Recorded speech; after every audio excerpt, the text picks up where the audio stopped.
All the best.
Hi. Hi, Heinz. Good morning. Good morning, everybody. I hope I'm not the only one listening to you or meeting you, but I'm here and in Vienna at the moment. And I think some other persons will still meet us, particularly Melanie. I know this. And okay, fine. And Jakob Valvoda, I think, and Théodore, they will be the ones. Yeah. Okay. Yeah. Okay. We are all here, Heinz. We are all here. Hello, Heinz. Everything fine. Sure. Yeah, because this is Zoom. Zoom works always. With Teams, it is a disaster, but this is okay. Thank you. Yeah. Sure. Okay. I also see Miss Melanie Mueller joined the panel as well. Welcome to you, Melanie. Yeah, Hello. I saw her. Thank you for having me. Physically next door, so to say. We had just a coffee together. She's also in Vienna. We have other things to do here. Yeah, okay. Sure. Yes. But I'm more or less an observer, so maybe I have some questions or remarks, but I don't think so. Yeah, me too. I mean, I'm also not an observer. I'm a patent attorney, physicist at least, but I am by far not so knowledgeable in these subjects we are talking about here, like Jakob and Theo. So I will just sit here and listen. Maybe from time to time I have some, hopefully not too disturbing side remark, but I'm just interested and I participate. Thank you. Thank you. So I will formally start the webinar. A big welcome to all the attendees, 31 so far, and we are expecting more to join. Oh. And a big thank you and welcome to the panelists here. A brief introduction about myself. My name is Sharat, and I am one of the partners at Khurana and Khurana, one of the co-sponsors of this webinar. And I head the prosecution drafting practice at the firm. And with about 20 years of experience behind me, I mostly engage with clients on strategy development, patent prosecution, drafting, portfolio management, licensing, litigation, and so forth. Many of my clients are not in India. They're multinational clients, and I enjoy my time, interacting with them and coming up with solutions that can become standards in the industry. That's my background, and today I would be the moderator. Again, thank you so much for having me as your moderator. And now I would pass it on to the esteemed panelists and would request them to please briefly introduce yourself to everyone on this call. Over to you. Thank you very much, Sharat, for this introduction, and thank you for having us. I would even suggest that maybe because we intend to have today's presentations and information for you in two parts, that I introduce myself and then I start with my part of the information, and then I will move on to Théodore Ley, and he will introduce himself, and then we'll simply continue that you have like kind of the introduction plus the information in one hand. I don't know, Heinz, if you wanted to say some introductory words on your side. 2 minutes, 3 minutes, not more. I'm one of the senior partners of Boehmert at Boehmert. Actually, probably the person who has mostly contributed to the size it has nowadays and the quality. It was 3 attorneys, 2 patent attorneys, 1 lawyer when I joined it, 1972. And that's quite a while. And I am a physicist, PhD in physics, and I am a professor for intellectual property law. I work mainly in ICT. I am not a pharma man, but ICT is, of course, semiconductors, telecommunication, electronics, battery technologies, all which has to do, well, everything has to do with physics, of course. I mean, this mathematics, then comes physics, and then comes all the underlings to physics, so to say. One of them being informatics, one of them being chemistry, biochemistry, I don't know what. So we are about 140 to 150 professionals, 80% of them patent attorneys, like Jakob and me. We are technical people. Melanie is my right hand, so to say, as a lawyer, patent litigator, there's licensing litigation, particularly also trade secret, co-editor with me of trade secrets throughout the world. And we work happily together. We are in total 480 or 470 people. I live myself half in Munich, half in Bremen, and Munich is the biggest office, the legal seat of the company, however, is in Bremen, because we have been registered there since 1973 as a partnership. And we do all sorts of IP, but only IP. We don't do anything else. I would not trust any of my lawyer partners to defend me, even in a traffic problem or something like this. I would go to real lawyers who do this type of work.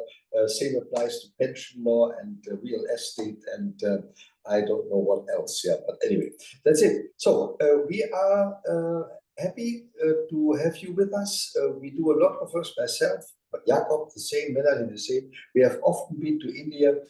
We can really say often, and I regularly speak, for example, at the annual IP meetings of Confederation of Indian Industry, of CII. Then with FICCI, I have had many conferences. And my biggest client from India, now I finished, is TCS, Tata Consultancy Services, actually the fastest growing exporter of patent applications, which go out of India into other countries. And there, for example, Matthias Hofmann and Jakob, they are experts who really know this. And so software patentability, to end with that, at the EPO, it is around, meanwhile, 15 to 20 years ago, we had this problem that India wanted to introduce CRI, that means computer-related invention legislation and rules, which would have destroyed, or not, well, practically destroyed, like US did it for a while, patentability of software-related inventions. And we from the EPO, where I was with the delegation of EPO, the International Cooperation Office, and other people, a couple of times in India, we talked with Indian government, with METI particularly, the Ministry for Electronic and Information Industry, and we were at the end of the day able to convince the legislator in India that CRI should become practically, not a copy, but very similar, let's put it this way, of CII rules which we have developed in Europe, computer implemented inventions, with nowadays AI being considered simply as one special kind of computer implemented invention. And I agree to that. It must be a tool. It can never be anything else. And all these types of inventions are in Europe easily, since the so-called Hitachi approach of 2004-5, they are patentable. If you have an intelligent, and you are, and your colleagues, of course, Khurana, highly respected firm in India, a patent attorney who knows how to use the instruments which are available in order to make out of a software package something which is patentable. And I end with the sentence in GO 308, which was the famous decision of the Enlarged Court of Appeal of 2008, I think, where I had the pleasure to write the amicus briefs on behalf of Microsoft and together with some of my partners, and where they said, in principle, a compact disk bearing any type of software is already a patentable invention. The question is whether it is novel and inventive, and then you have to make this group of features which contribute to an overall technical solution to a technical problem, and that has to be novel and inventive, and there we are. And this is practically how I see that MRI in India nowadays also works, and I'm very happy about this. And I finish now and give it all back to Jakob. Thank Thank you you. very much. Thank you, Heinz. So, Yes. thank you Good. for this introduction. And let me then continue directly. My name is Jakob Valvoda. I am a partner at Boehmert and Boehmert. And my technical background is computer science. And therefore, essentially, I dedicated my life to patenting or protecting or developing portfolios, IP portfolios for our clients in the software area. So ICT has been mentioned, or computer-related inventions have been mentioned, and I even look further to like not physical reactions, but the zeros and the ones and bits and how they behave and whether this can be patented or not. In the past years, blockchain was a big issue or big question. We have worked a lot there. And of course, due to the recent developments, artificial intelligence is yet another major part that, of course, clients want to protect. And I would even like to say that it is not only these two aspects, but what we observe is that innovation is moving to the digital domain or the digital realm. And therefore, what we see is that essentially a lot of current innovations are in a kind of digital immaterial form, and they have to be protected somehow. What we have seen is that there are very smart patent offices around the world that enable protection, reasonable, of course, protection for software or computer implemented inventions. There are other patent offices, maybe historically seen, that are a little bit reluctant in providing a suitable protection. But I always believe that patents should be there to protect current innovation, important innovation for clients, for the society. There should be there to grant a reasonable control, to grant reasonable monopolies. And we always will have to discuss whether this is currently the case or how it could develop.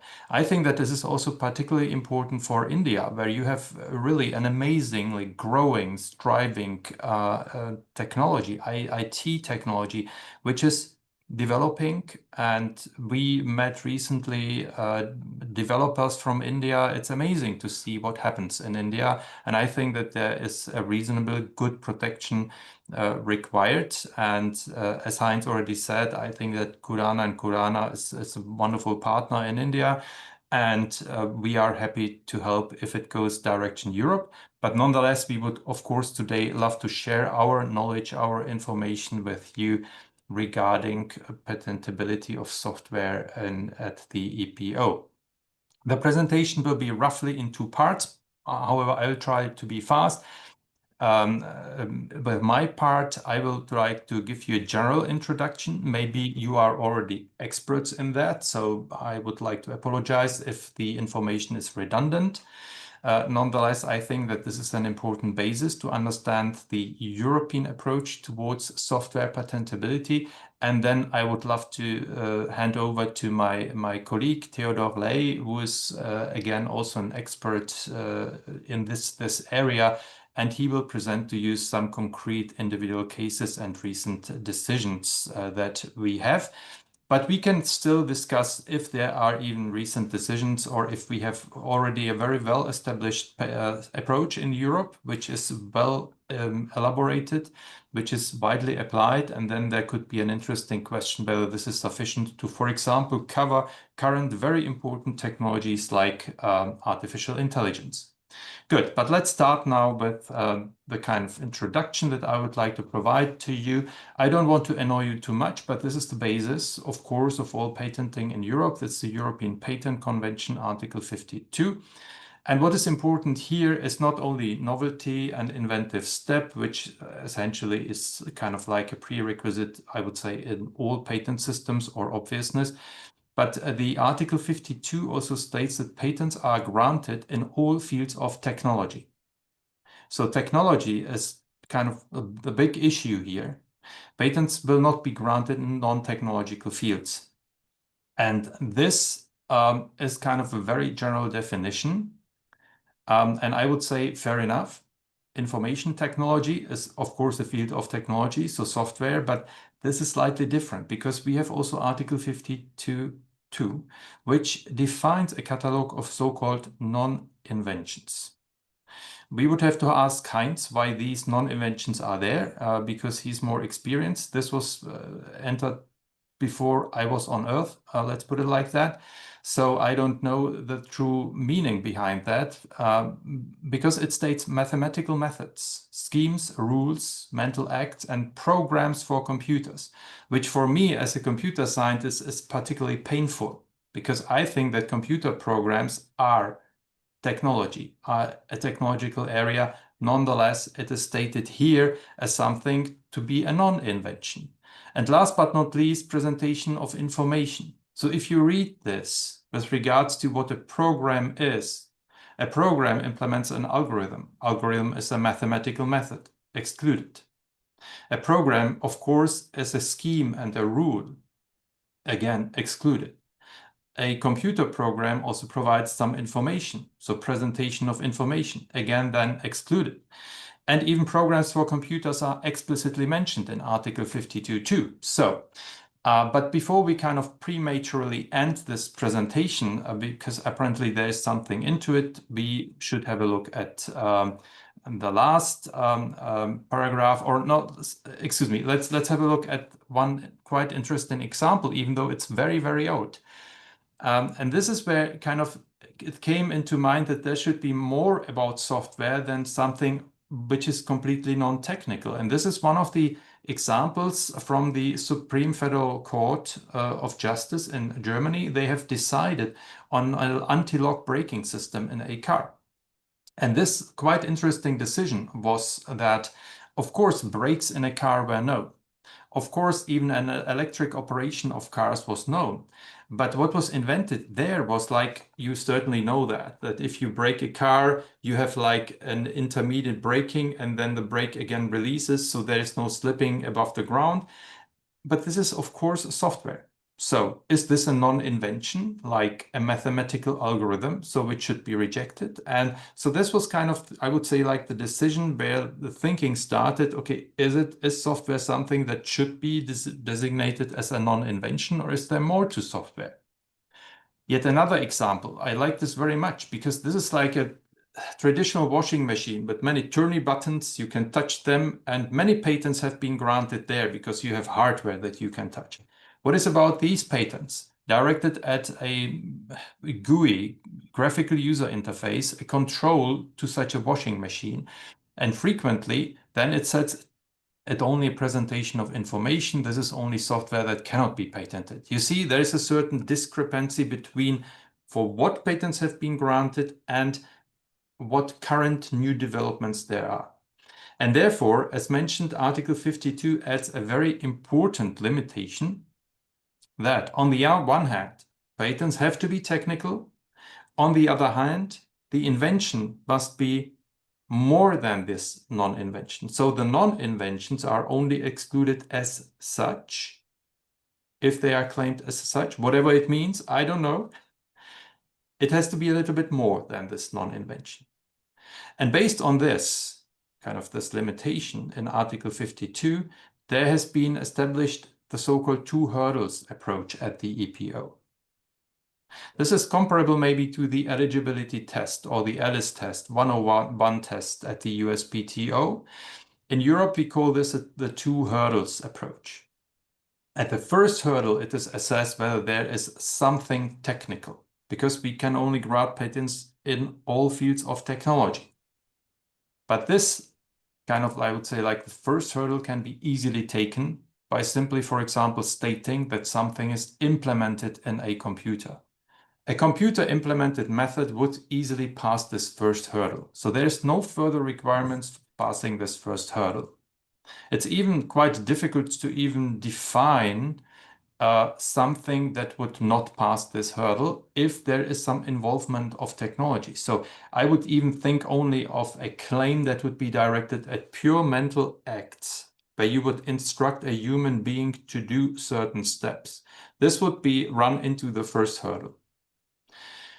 At the EPO, a claim may contain a mix of technical and non-technical features. So what did we do at the second hurdle? And this is, I would say, like the interesting one. And this is what I would say like the established European approach, also called the COMVIC approach, where it is stated, or our approach is to analyze the individual steps and sub-steps, and then identify which of these steps have any kind of technical contribution and which steps don't. And novelty and inventive step, or at least inventive step, is then only analyzed with regard to those features that have a technical contribution or contribute to the technical character. So this is the second step. So we kind of a little bit dissect the claims, leave out all the features in claims that do not have any kind of technical contribution. And with the remainder, the analysis regarding inventive step is performed. That's essentially the European approach. It's very easily said, but it's a little bit difficult. I have yet another slide here, which I don't want to go too much into detail, but it summarizes the problem-solution approach, and it summarizes how these non-technical features also could play a role. But it's important to keep in mind that technical features are those that have a technical effect or contribute to the technical character, and even software could have such a contribution to the technical character. We will have a look into detail what this means. The question remains, I've used the word technical right now like 10 or 20 times, and it's always a question, what is technical? What does it mean? And even in Europe, we have a kind of established understanding what technical is. And I would say that technical is typically in the classical established technological areas, like physics, for example. So everything that has to do with physical interaction is technical. Mechanical engineering, wonderful. You can touch things, technical. Civil engineering, chemistry, electrical engineering. From electrical engineering, lots of contributions are considered to be technical. But computer science and mathematics are typically considered to be non-technical fields, even though they deal with both. And this is exactly the problem that we hear, in which we run today. And I frequently ask the question, why is this the case? Why is computer science considered to be something non-technical? Well, I don't know. It has been maybe evolved from mathematics, from more abstract thinking.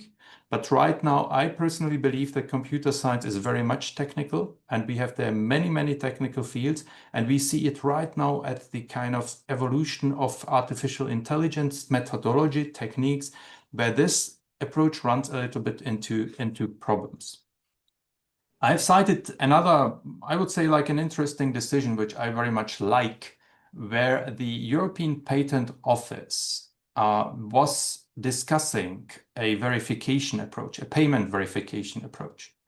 And this application were first of all rejected by the examining division because they said that's everything business. It has no contribution, technical contribution at all. But this Board of Appeals, they stated that they would like to look at the competence of the professional. Whether the business or administrative professional would, so the clerk at a bank or some administrative person, would be actually responsible for contributing to the invention. Is this in their area of responsibility, or is this the computer programmer? Very good, because then this was considered to be a technical professional, and therefore they overturned the decision of the examining division and allowed this application regarding verification of transactions. They considered it to be technical because responsible would be the computer scientist. So nonetheless, we do not really know. And computer science is clearly an area which could go either way at the EPO, causing a lot of trouble. So, but I also think of it frequently like in a traditional way. So where are technical features? You have here a general model of an input, computer, output notion of computer science. So as long as the invention is purely accessing data within the computer, nothing else from the outside, this would be typically considered to be something which is non-technical. As soon as you have some hardware involved, this could certainly change.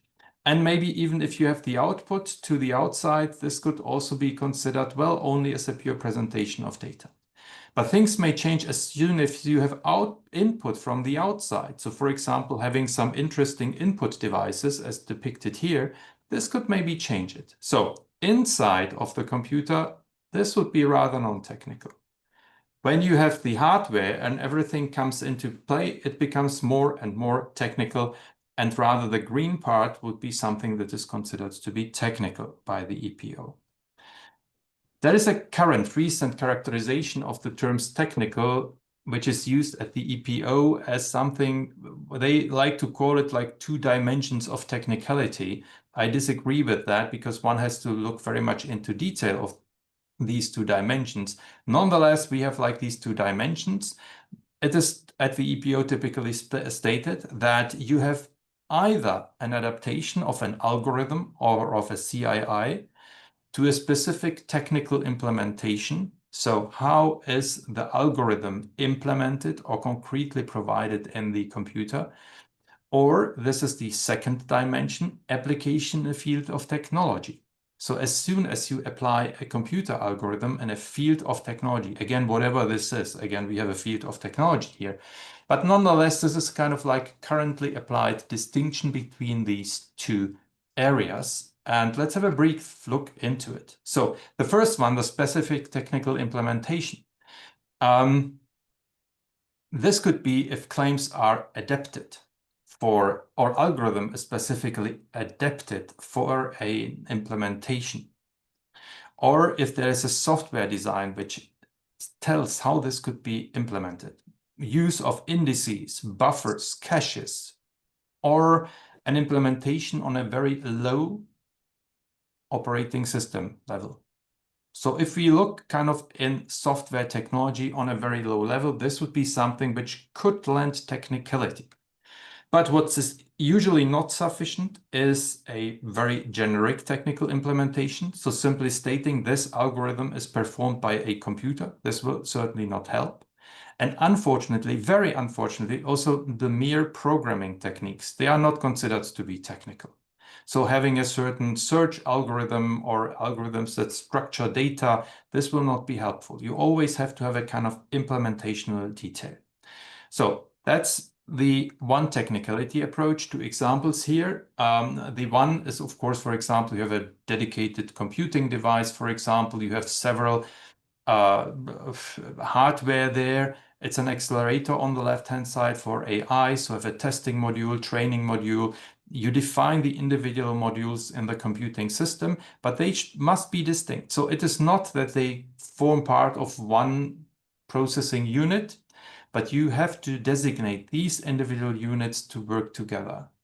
In artificial intelligence, this could be very often like GPUs, which is nice. And then, for example, defining how the data is being handled on a GPU or a CPU or individual accelerators. Wonderful. This would be technical in the first dimension. The second dimension is the technical application area. There, we always have to answer the question, does it serve a technical purpose? So does it solve a technical problem in a technical field? Processing of physical data could be helpful. So these are the sensor data that are subsequently processed. This could lend a certain technicality.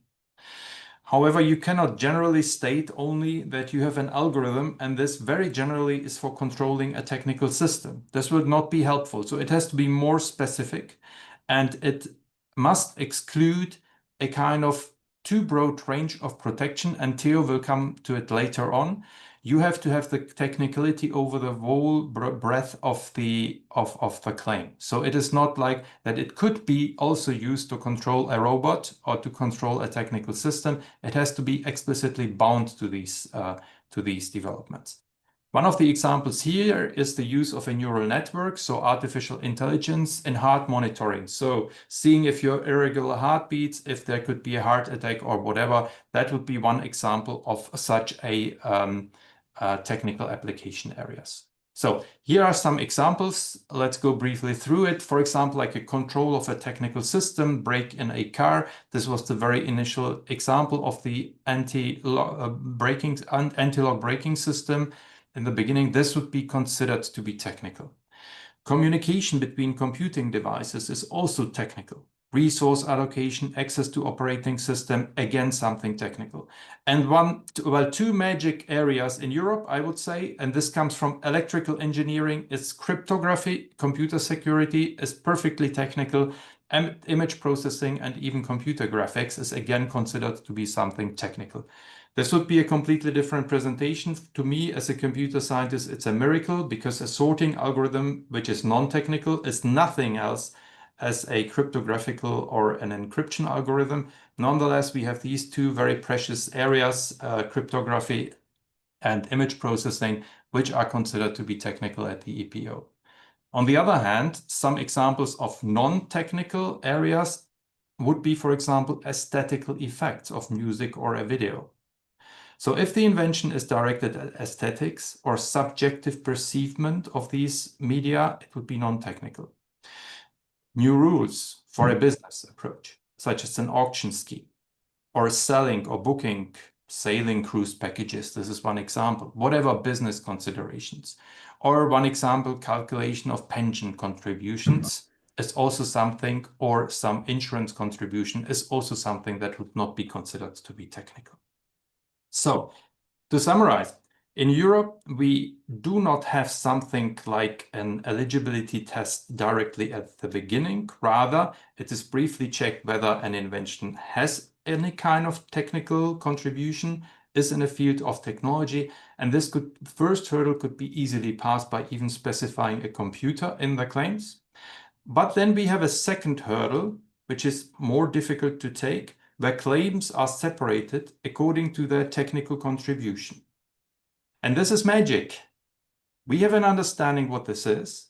The more you go in direction of a computer processing, the more you go in the direction of a technical application in established areas, the more you will be in the technicality world of the European Patent Office. So for a practical advice is always to look at these contributions with regard to the EPO and to highlight these contributions. So if there are some inventions like we have invented an app, we hear this quite frequently because this is mostly the case. You have an idea, you invent an app, you program an app. The app is maybe not the idea which is underlying it, but it's more. We have to look at the underlying technical principles. We have to switch the perspective to have a look on the invention from the technical perspective. And this is what would be helpful in Europe. So why I'm mentioning it here? Because we see frequently worldwide prosecution. Of course, inventions are not limited to India or Germany or Europe. So therefore, it's very important to have this information when an application comes to Europe to be able to highlight and to strengthen this technical character and this technical perspective.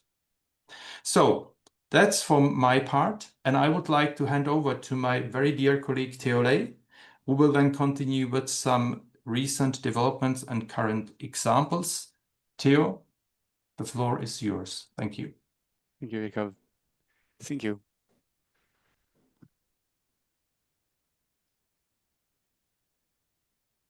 I think it's good now. Yeah. Okay. So hello, my name is Théodore Ley. I'm a European patent attorney working by Boehmert in Munich site.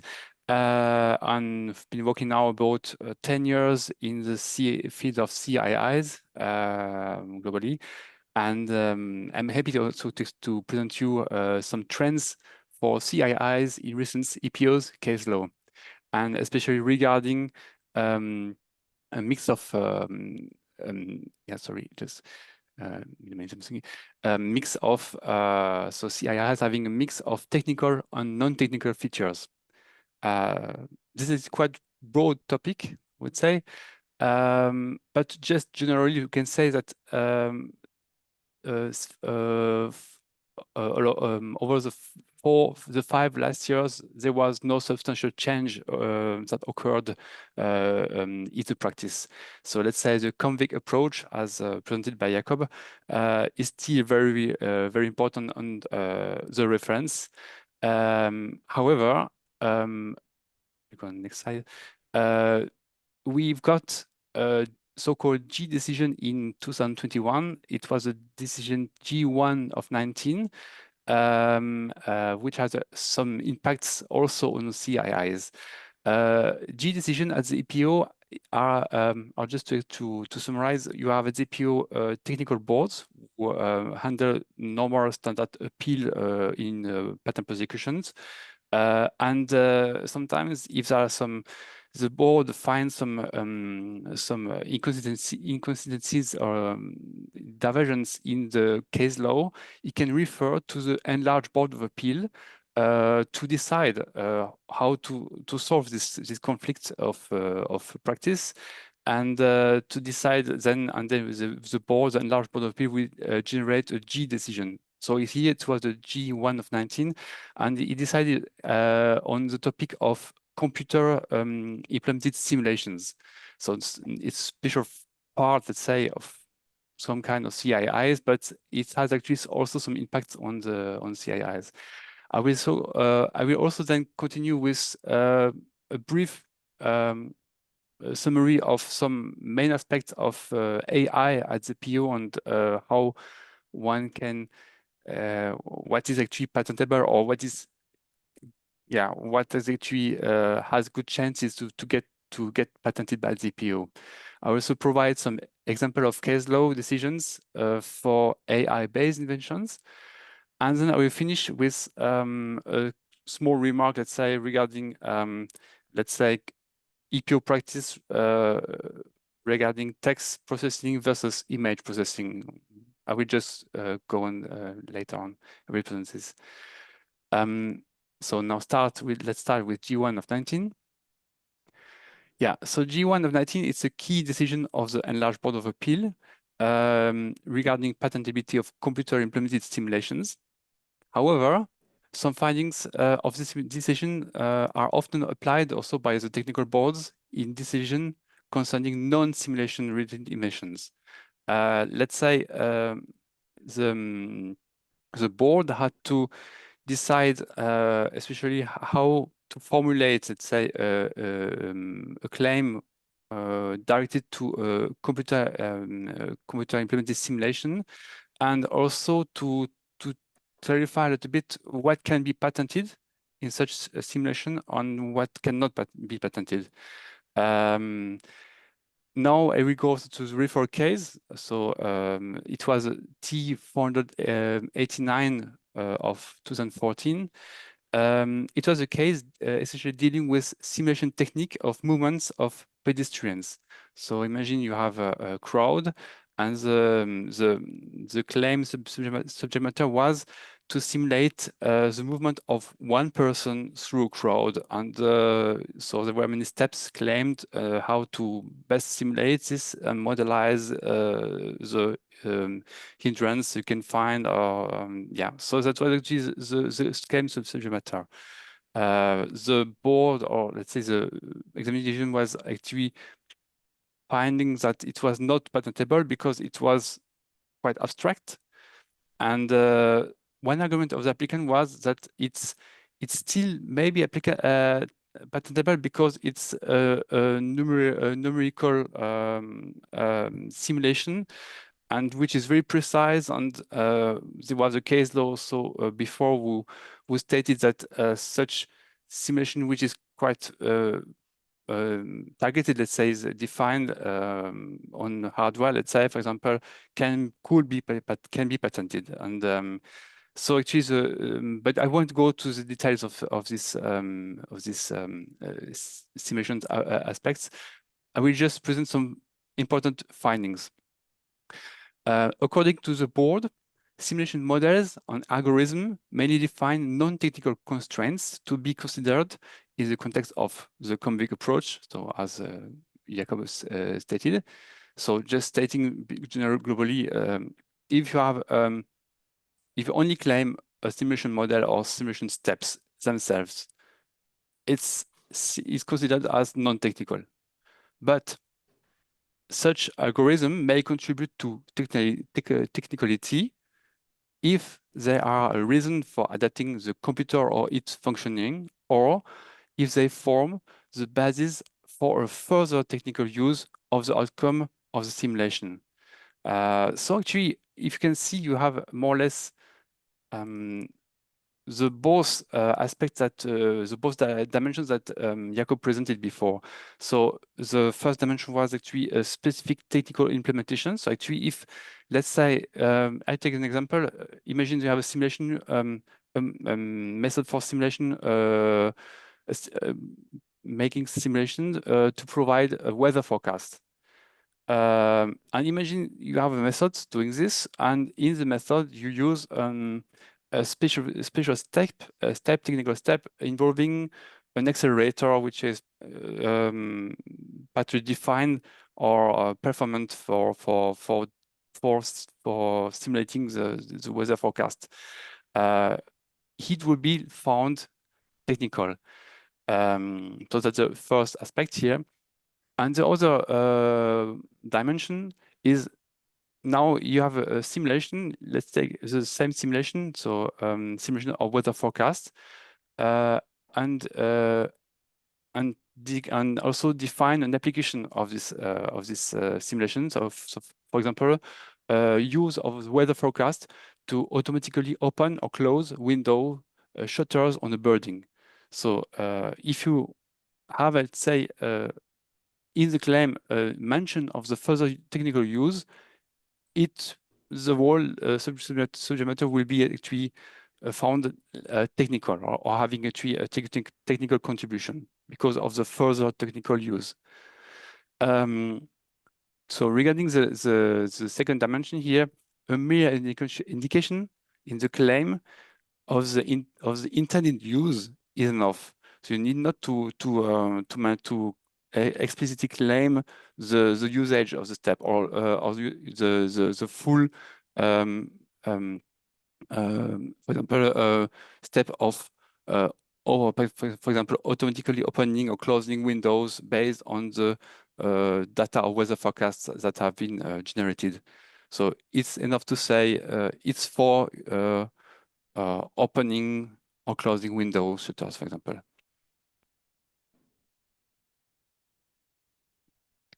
Just this. Okay, let's go. So going on, another aspect is that a direct link with physicality is not necessary. It's not a condition for patenting computer implemented simulations. And the board also said that if you have measurements or indirect measurements, they are also actually quite always, let's say, more or less related to physical reality, and thus are of a technical nature. However, a new criterion has been developed by the enlarged Board of Appeal, which is that an invention, especially having a mix of technical or non-technical features, should exhibit the claimed technical contribution over the whole scope of the claim. It means that if potentially non-technical applications are also covered by the independent claims, you won't get the invented step is not acknowledged. And so just to summarize this aspect, it's, for example, if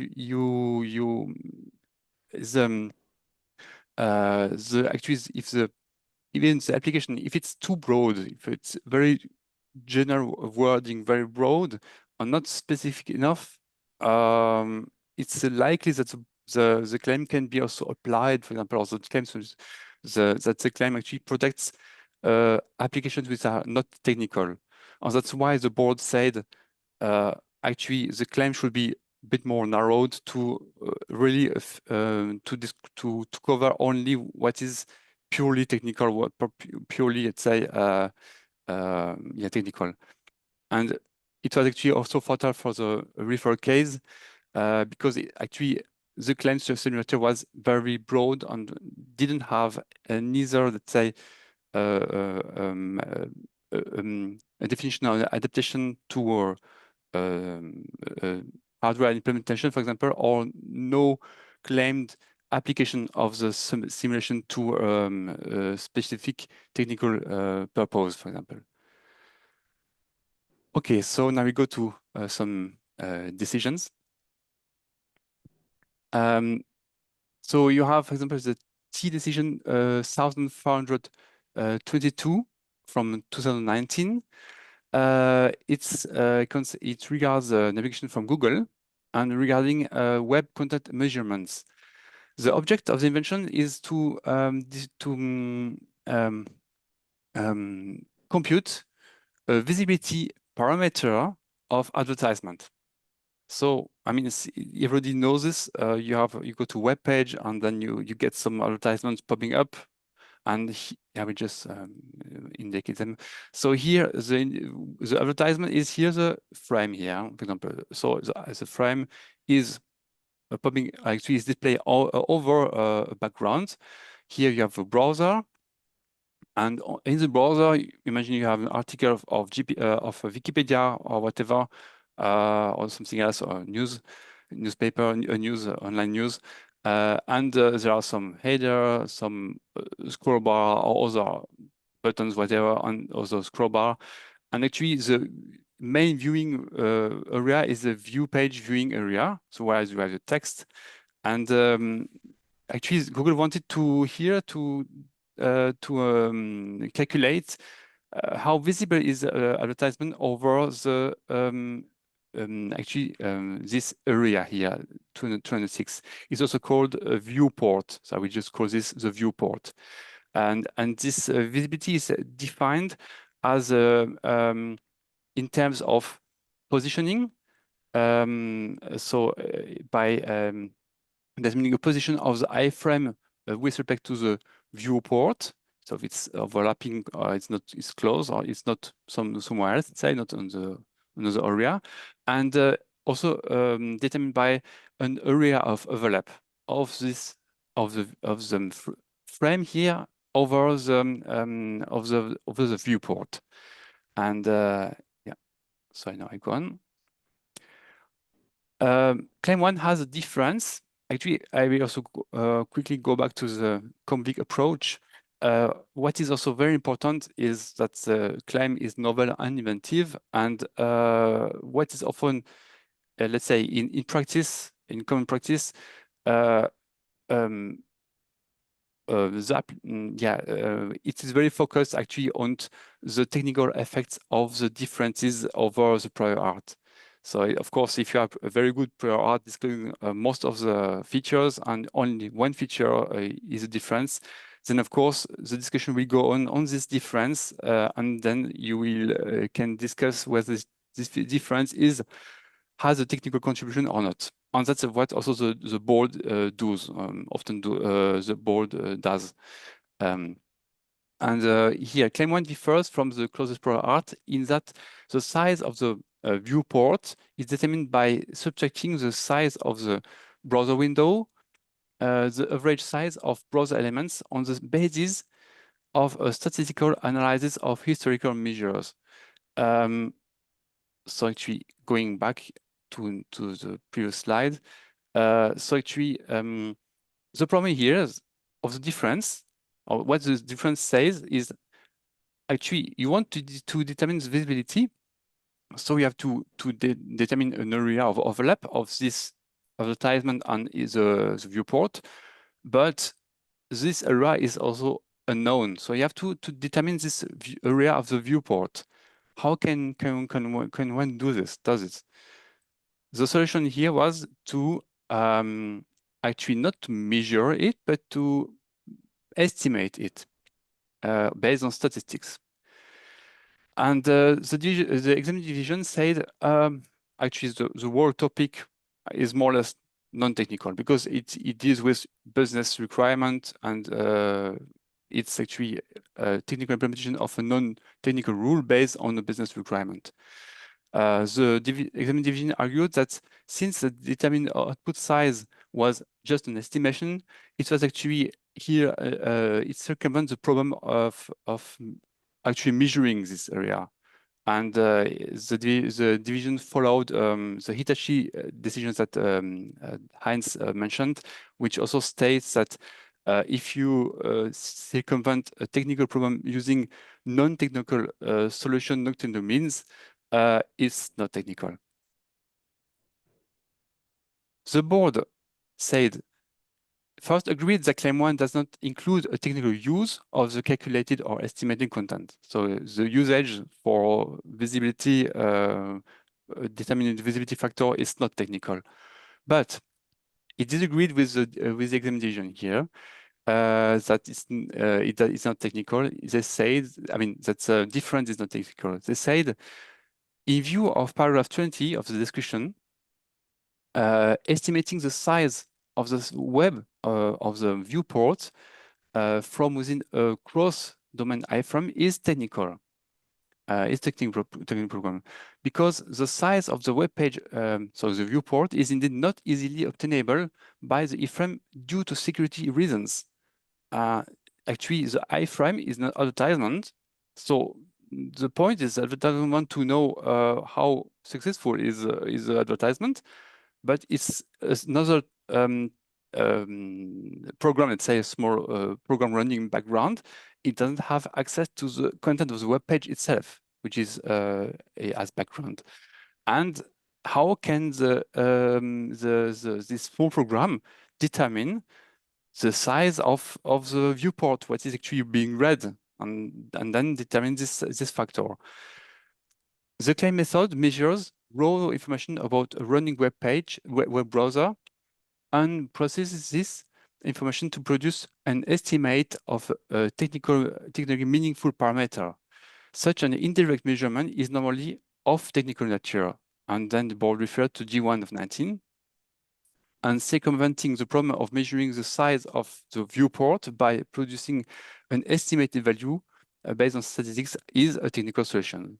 So the board that's found that the solution of now estimating this viewport area using actually another way, another technical way, just based on statistics and estimations, is actually technical, and it was not known, not discussed, not suggested by other cited reference. That's why the board found this inventive. Now we go to another decision. It's T183 from 21. It's from also called British Telecommunications decision. It's also a mix of technical and non-technical.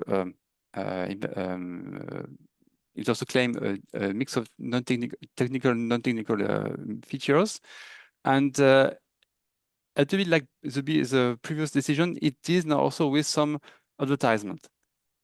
The object is to control, using a controller here, recommend the system, which you can see here in 14, this service platform, which is configured to provide recommendations to a client device, so smartphone, whatever, about videos, so in the context of video on demand. So just recommendation of a next film to be watched, or something new that has been published which is available. So it's also a recommendation of material.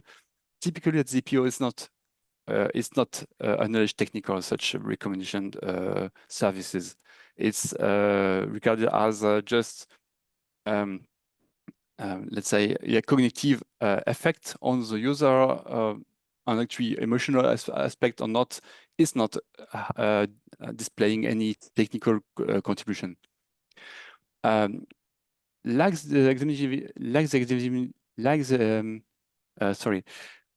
will also go just to back to this functioning of the service platform. It generates recommendations. And it also gets some information back from the clients, which are performance metrics. And so it's just see whether the recognition campaign was successful or not by comparing the metrics that it gets back with reference metrics. And yeah, it learns with this or see if it was good or not. And for each campaign, it takes some training data from the controller. So actually, it generates recommendations based on new training data that are used at each recommendation campaign. The division and the board both were in agreement that recommending products are not technical. So as I said, such recommendation tool is not technical at the EPO. The difference now, going to the difference of the claims subject matter over the closed prior art, this difference was quite detailed, but actually was claiming something quite interesting. It was claiming that the provision is that actually the training data that are provided are actually variable in amount. And this amount is changed based on the success of recommendation previously provided to a user. So if you can imagine, the higher the success, the lower the amount of training data provided by the recommender system in the next recommendation. So actually, if it just look at what's happening, and if it was more successful, then the amount of training data will be reduced, and actually the sales platform will just get less training data for generating the next recommendation, is next recommendation campaign. The board submitted that the claim difference essentially achieves the technical effect of minimizing the use of network bandwidth required to provide the training data to the recommender system, and as well as the storage amount needed by the recommender system to store this data. So it's actually it addresses somehow the problem of how to provide a recommendation system with reduced computational resource consumption. So actually, one can imagine the objective technical problem of how to design or adapt the recommendation system to use less resources, technical computational resources. And the solution was here actually to provide variable amount of training data to the system depending on the success of the campaign. So actually, the board also says that this technical effect is achieved on average over substantially the whole scope of the claim. So it is so focused, let's say, or so technically that you can not. It was very focused claim. So actually, it's the effect is actually achieved on the whole scope. So also referring to G119. And since it was also not suggested by the other by the pro art, it was found inventive. Now I go on with some trends, some aspects of AI at the EPO. So going now to let's say the guidelines for examinations, actually the guidelines that the examiner often use, and we also as a patent attorney, which is a good summary of practice, of European practice.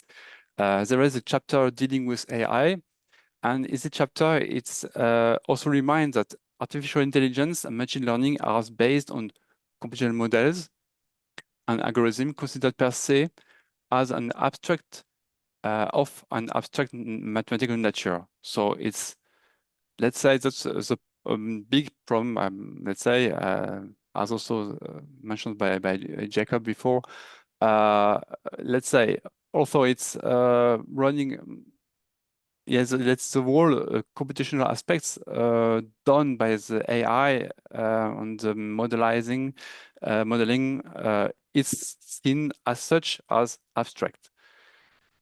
even terms like, if you use in terms in claim like support vector machine, reasoning engine, it's not bringing more technicality as such at the EPO.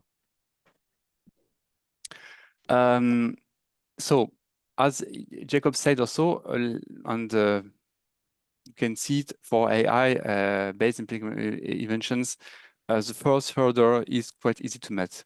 So just by mentioning a Kubernetes implemented method, so just mentioning hardware in the claim, hardware base used in computing or processing the steps, that's enough.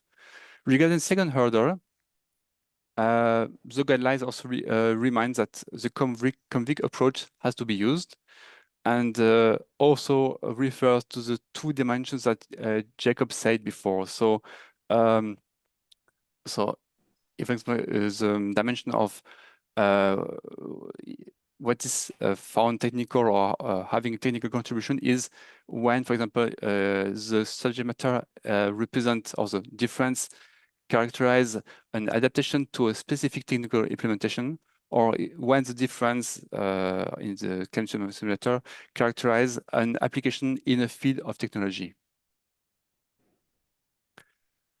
AI applications in fields of technology, for example, when AI is used for a specific technical purpose, is actually very often acknowledged technical. So Jakob also presented the case before, a use of a neural network in a heart monitoring apparatus for the purpose of identifying irregular beats.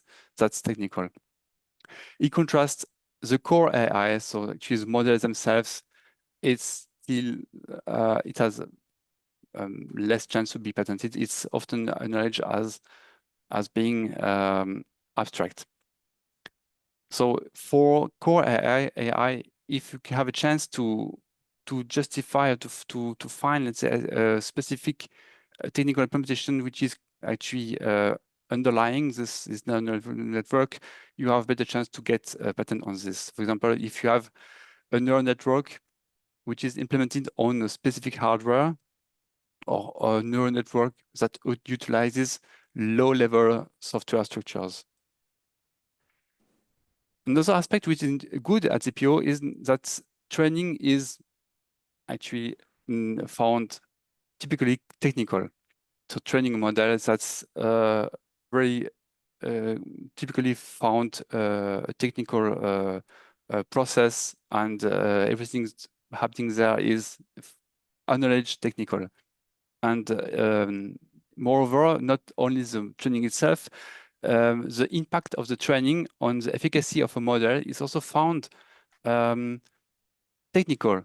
So meaning if you just mentioned this T decision here, it's T 1286 of 2009, artificially increasing the amount of training data from a set of exemplar color images by generating recomposed versions of the images. So actually you increase, you have an amount of training data and you generate some, let's say, in between new images, which are a mix, let's say, of two images, or so actually recomposed versions of images. So you increase the amount of training data. It's found technical because it allows better training the model and makes it more efficient. So actually, if you can argue for you have an argument regarding training, it's good. It has good chance to be acknowledged technical at the EPO. Now we present some interesting case law decision. Here the first decision is T702 from 2020. It's a decision actually regarding a case dealing with core AI only. The object was to reduce the number of connections between the nodes of a neural network. So to have a kind of loose coupling of nodes. That was the difference.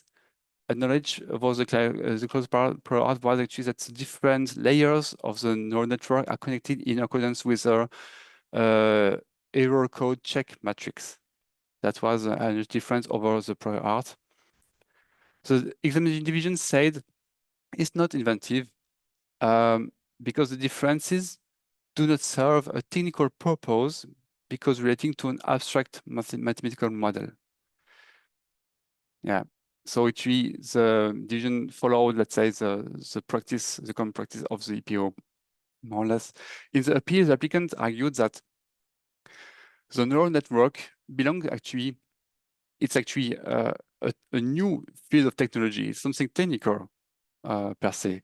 And they also say that the differences solve the technical problem of improving the learning capability of and efficiency of a machine by reducing the required computational resources and preventing overfitting, thus enabling the development of compact hardware AI. So actually try to argue for a tangible technical improvement of this structure. So actually that it's yeah, it's more, it enables the PC to run the model more efficiently or faster, for example. But the board didn't agree. A neural network relates to both programs for computers and to mathematical methods. The proposed network structure only defines the class of mathematical functions, which are as such excluded subject matter. And the outputs of the neural network in the application do not have any implied further technical use. So also referring to G1 of 19 here. So that was, let's say, there was no other technical aspect found in the work claims to simulator. It was, only very broad, only on the core AI. So it was not found inventive. I will just go quickly on these slides here. It's decision T874 from 2019. Here it deals with AI techniques, providing some classification of resources, so emails, for example, or web pages, for example, and that are sorted as being spam or non-spam. And the point is, EPO spam and non-spam are often found abstract aspects. It's always, it's not very technical for the EPO. It's something which can be discussed. What is spam? For one, it could be an interesting information. For one, it's not a spam. So that's why for the EPO, it's not technical, a technical application. And yeah, the EPO actually, due to this actually, is the division and the board also didn't find this technique achieving technical contribution. Here I have another decision, but I won't go also to this. It's T1632 from 2020. It's a very recent decision from this year. It doesn't deal with particularly with the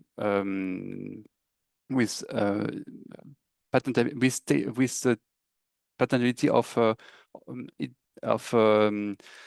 of techniques, technical, not technical.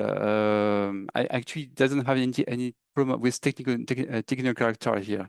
It was actually acknowledged technical by the division and by the board. It was, let's say, interesting as well because the board discussed a little bit what is a skilled person. So the board answered reasoning of the applicant, and but also actually just reminded some that actually there is at the EPO no narrow selection of the technical field in which the skilled person should be skilled. And the decision also reminded or actually acknowledged that the problem solution approach, which is typically applied at the EPO for determining the presence of an inventive step or not, is not the only valid approach to assess obviousness, and also referring to the slightly different practice practices in Germany or as a UPC so the Unified Patent Court, which also have to decide on infringements, but based on European patents.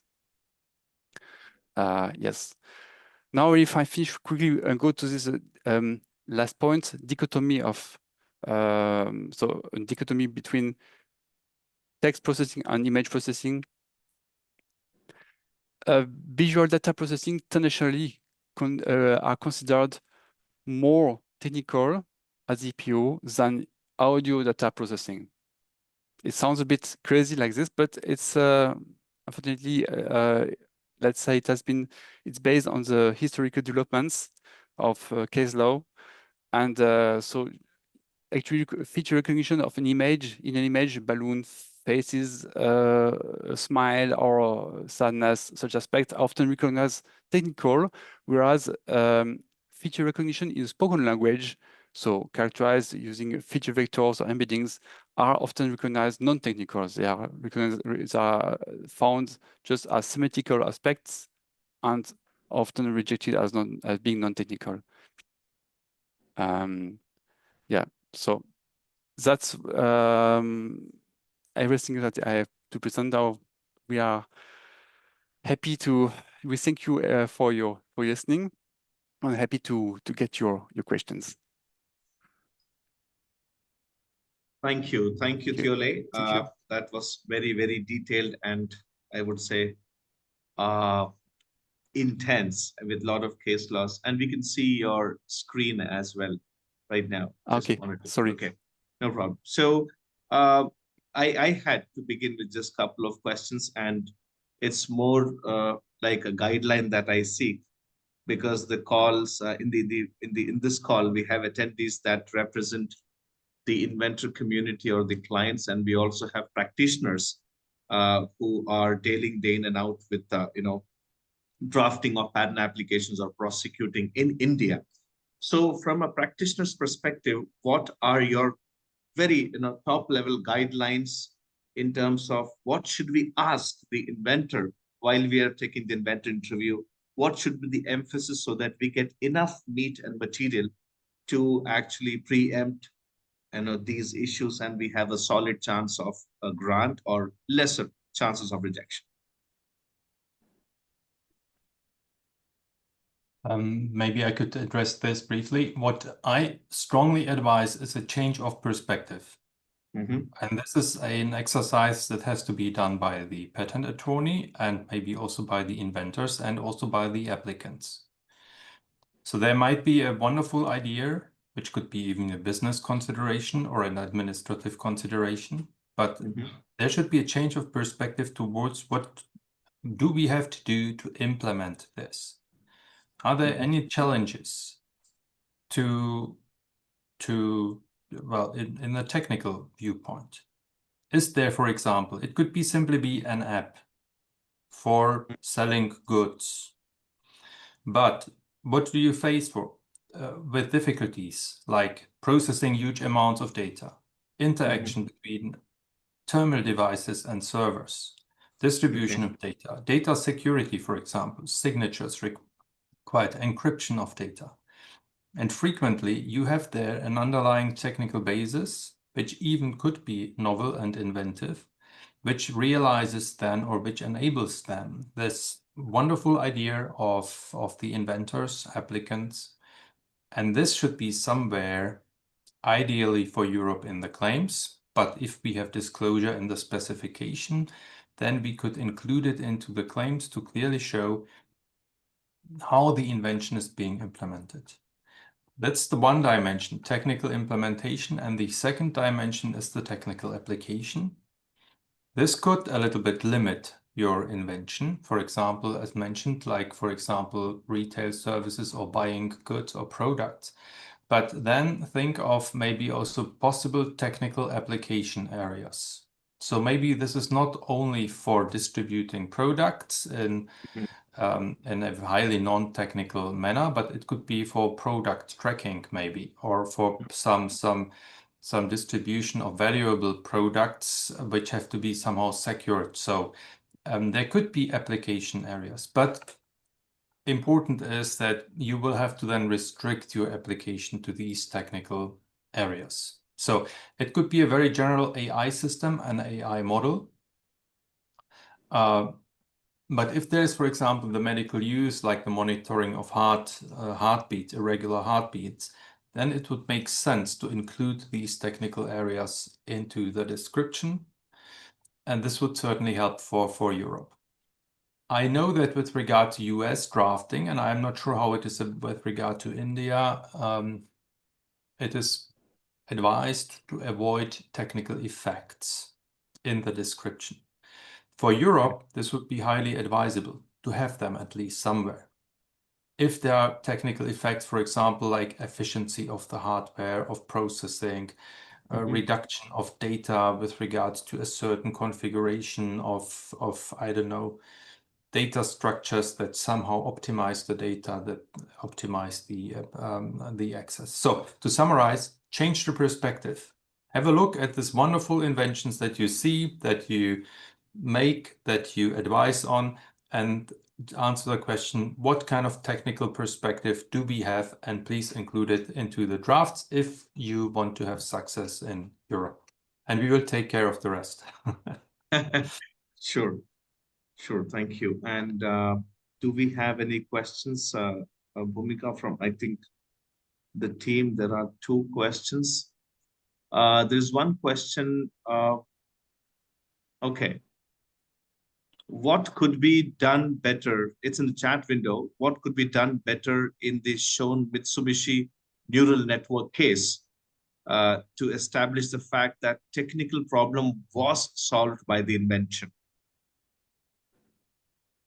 So you just go back to the slide. Yeah, so the neural network case. Yeah. Yeah, maybe I can just go, so maybe I can share my screen as well. Sorry. Yeah, actually, that's a very good question. Let's go to the slides. Yeah, sorry, just 1 second. Yeah. Maybe in the meanwhile, let me add the following. AI core or core AI is still a big issue at the European Patent Office. So core AI is, I think you have the wrong screen, Theo. Sorry, I'm very sorry. Okay, so core AI is still a big issue at the European Patent Office because core AI is really regarded as abstract algorithms, and this is a pity. So what do we have to do here is either, I think that this was the parameters, it was the weights or some statistics or coefficients, whatever, regarding the parameters and interlink of individual neurons, but please correct me if I'm wrong. So either you would direct it or try to use language that would resemble maybe an accelerator, where you would at least maybe add some hardware processing in between that could accelerate the processing or of the layers of the neural network. That would be one possibility. And the other one, certainly very painful, is limiting the neural network to technical processing, to the individual application area. If you ask me, this is a huge limitation. Nobody likes that. Yeah, to narrow down the claim scope to that particular application. Yes. I don't like it at all. And this is a big issue that we have right now at the EPO. And let's see, it would be much, much more better if neural networks would be considered to reflect or represent technical processing. And that would be very helpful. Let's see if this will advance, because I think it's a technical development. And if the boards will somehow recognize it, at the moment, I do not see such a motion at the European Patent Office. But again, please, if you want to file at core AI technologies, even in this one, think of maybe including some hardware implementation that would resemble an accelerator. Somehow it could be even general, or think of possible applications areas which nobody likes. So Theo, anything to add? No, that's it's a quite good summarize. So let's say, if you can find, let's say, subject matter application describing a specific technical implementation of this core AI, meaning that you have a special structure which justify tangible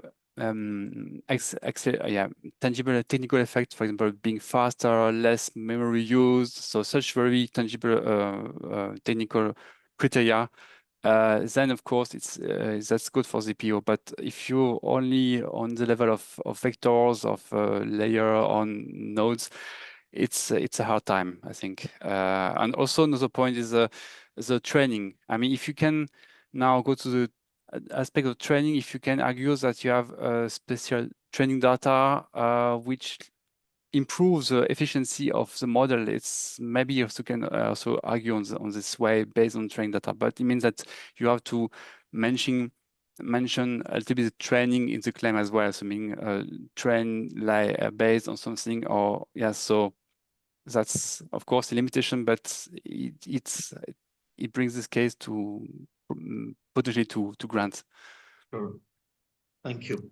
Thank You're you, welcome. Jakob and Theo. So another question I have, and this is Yes. quite a lengthy one. I'll kind of just go to the relevant section. So in light of the board's decision on, that emphasizes on technical effect and real world application, how would you, the panelist, assess the patentability of a claim that involves computer implemented simulation for satellite link budget optimization, particularly when such a method adjusts dynamically the beam forming parameters based on simulated data and it updates the satellite moves? So how would you assess, or if you were the board or the examiner, how would you assess the technical effect and the real world application of such an invention? So that's a very good question. So if I understand it, it's adjusts beam forming parameters. Yeah. It's I think the parameter, the beam forming, so the beam, I think of the data transition with the satellite Yes. link, I think. So Yes. yeah. So there would be some data it, that is simulated, and then the beam forming parameters, their dimensions and the various parameters will be changed or updated dynamically. And that would also affect the satellite movement. Yeah. Okay. So the beam forming parameters are they, let's say, you say that updated adjust dynamically. Does it mean, for example, is there a kind of refresh cycle? Is it very often refreshed? If I mean, can you justify some here on that point that there is a technical improvement in terms of meaning, for example, you have less refresh time, or it's you consume maybe yeah, I mean that's maybe such an aspect which could be interesting. Justifying that it's faster simulation is it's quite difficult to argue at EPO because it's also quite subjective. I mean, the board says that it's not just justifying it's faster. It's a faster simulation. It won't be enough. So yeah, here I'm if sure you just this is in response to something that changes. The system is like a control system, simulates that data, dynamically adjusts the beamforming parameters. And again, that something changes. So there is a loop. So is it just thinking loud? Is it enough that we show that this reaction time or the control system loop time is faster, like than the fastest, or it is in the factor of picoseconds, maybe? I would say you have to, of course, look into details here, but if you can find an argument that it's a specific technical implementation here, you might have a chance. That's the point. And yeah, it should be also tangible. I mean, the board also is quite harsh on this criteria as well. So if it's just probably maybe a bit faster in some conditions, it's not enough. Yeah. Okay, got it. Thank you, Theo. You're We welcome. have another question from Dr. Gayatri. So how to handle objections that would state that the invention is only enhancing the administration level in an organization and optimization of data? Organization, I assume the the person who asked this question intended to mean a firm or a corporate. And we are enhancing the administration level means either making it more efficient, more, extensive. And for a big organization, let's say with, tens of thousands of people or, 10,000 employees. So if there is a system, computer implemented system that enhances the efficiency of even a communication rollout to a change in the structure to everything, do you think, so how to handle, the question is not whether it will be objective, how to handle the objections that would state, maybe what should have been there in the description. Yeah. Okay, maybe I can respond to this. So yes, please. If there's a response directed at this, I would recommend amendments to the claims that highlight that enable a further argumentation with regards to some technical effects of the feature. So that's the only way how we respond to such objections. So the examiner essentially states that this is non-technical. It's essentially an inventive step objection, right? So they say it is not technical, it's on administrative level, and therefore it is not considered during assessment of inventive step. And in response, maybe slight amendments to the claim, and then highlighting again, even though from the claims, what are the technical features and what is technical effect, their technical effect with regard to the closest prior art and so on. So this is typically how you handle these objections. Identify the technical features, the technical character. If you disagree with the examiner that this is purely on an administration level, then provide respective arguments or optimization of data. Thank you. Thank you, Jakob. There's another question from the same person who asked the previous satellite question here, Raghavendra. So shifting to AI, if a general purpose image processing model, right, a neural network, is specifically trained using domain adapted datasets and loss functions to detect anomalies in medical MRI images, would this kind of an application scenario satisfy the EPO's requirement for technical effect under the AI technicality, that T070820? It's specifically trained, yeah. As patent attorneys, we never say, of course, yes or no, because you never know, and it depends on the case. But you have the magic word here. It's MRI image. Yeah. So you have neural networks that work somehow on anomalies in medical imaging. And medical imaging is frequently considered as a technical application. So this application would have to be very screwed up not to be kind of considered to be technical, in my opinion. Okay. But of course, the question is quite complex. So you have something that is specifically trained. I think that's okay. We have detection of anomalies. I think this is all okay in MRI images. Again, it depends on the claims. Then the application could be very specific. The claims are very broad on the other hand. So maybe this will require some adaptation, like explicitly mentioning the images. And this is very helpful in most cases. Sure. And another aspect here, if you can, let's say, find arguments that the specific trainings that you have, you make here has some technical advantages, or maybe improves the efficiency of the model, for example, or maybe it has a chance to be found technical as well here. That's but if it's on the other hand just quite abstract, formulated, yeah, but yeah, I think it could be also another interesting aspect here as well. Okay, thank you. I think those were the 3-4 questions that we had, and we are also just about nearing the time for the end of the session. So I would like to thank the panelists on behalf of the participants and on behalf of the Khurana and Khurana team. It was really insightful, very detailed, and I would request you to please share the presentations, because some of it would want recollection and probably go back and look at those very precise summaries. We would like that. But thank you so much for a well thought out presentation with special emphasis on case laws and board decisions. And I'm very, very sure that the participants learned a lot today, and we would have something to think about even for India prosecution drafting. We do for US as well. And I know that EP we don't have to really worry about because you're there to handle it, but still it is good to know for our clients what goes on behind a European attorney's, prosecution strategy when he says this claim is not good.